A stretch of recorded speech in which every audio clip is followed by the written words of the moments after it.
गूटन Morgan किया हुआ मैंने B1 है, लेकिन मेरी स्पीकिंग बिल्कुल A1 लेवल की है and I am not proud of it by the way. सुबह हो गई है और मैं ब्रेकफास्ट के लिए इतनी एक्साइटेड होती हूँ जहाँ भी जाती हूँ, क्योंकि ब्रेकफास्ट मैंने खुद नहीं बनाना होता, मुझे मिल रहा होता है बना बनाया। किसी और के हाथ का मुझे कुछ भी मिल जाए मैं बहुत खुश होकर खाती हूँ, बस मुझे खुद ना बनाना। इसलिए जो छोटे स्टे होते हैं ना, उसके लिए मैं Airbnb बिल्कुल भी प्रेफर नहीं करती हूँ। मैं वही प्रेफर करती हूँ जहाँ पे ब्रेकफास्ट। मैंने यहाँ का ब्रेकफास्ट देखा ना तो मैं थोड़ा सा डिसअपॉइंट हुई थी, क्योंकि अगर आप लोगों ने यूट्यूब पे मेरा व्लॉग देखा हुआ ना तो आप लोगों को पता होगा कि पिछले साल जो हम लोगों ने एक और होटल में स्टे किया था, उसका इतना कोई आउट क्लास ब्रेकफास्ट था, तो मेरा जो है ना स्टैंडर्ड उसने सेट किया। खैर गुजारा हो गया था। म्यूसली थी, क्रोसॉन थे, ब्रेड्स थे, जो भी हमारे पास हलाल ऑप्शंस थे उसमें यही चीज़ें थी और ब्रेड था।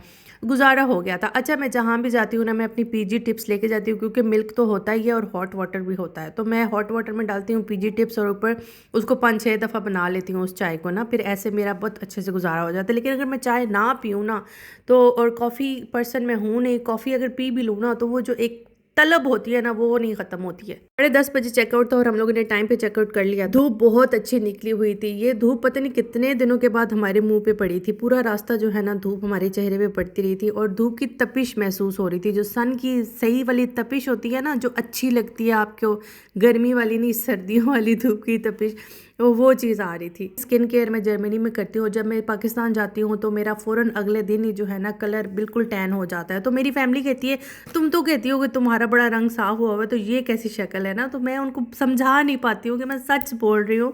मुझे धूप पड़ती जाए ना तो मेरा रंग फ़ौरन ख़राब हो जाता है। लेकिन विटामिन डी भी बहुत ज़रूरी होता है। इस दफ़ा जब मैं पाकिस्तान से वापस आई थी तो मेरी फ़ौरन एक फ्रेंड से मुलाकात हुई थी। वो कहती है तुम्हारे रंग को क्या हो गया। तो मैंने उसको बताया मैं पाकिस्तान जो मेरे साथ यही होता है। तो फिर मुझे रियलाइज़ हो गया कि यार वाकई ये पेरेंट्स नहीं कहते, मतलब मुझे गलतफहमी नहीं, ये एक्चुअल में मेरे साथ होता है। हम लोगों ने स्टे किया था यार, इतने मज़े की यहाँ पे छोटी छोटी चिड़ियाँ आई हुई थी, बिल्कुल पाकिस्तान की वाइब आ रही थी। बस एक ब्रेड का स्टुक पड़ा हुआ था, वो सारा मैंने इनको दे दिया और इन्होंने इतने एंजॉय होके खाया। और वलिया ने ये पूरा सीन इतना ज़्यादा एंजॉय किया था यार। और तो कुछ खाने को हमें मिला नहीं, बस एक क्रोसॉन ले लिया और साथ में एक वो मोज़रेला टमाटो वाला जो सैंडविच होता है वो ले लिया था। पर गुजारा हो गया था हमारा। जितना भी सारा रूट था ना, ट्रक सुपर मेसी थी, गाड़ियाँ कम कम ही नजर आ रही थी और ट्रक ही ट्रक नजर आ रहे थे बस।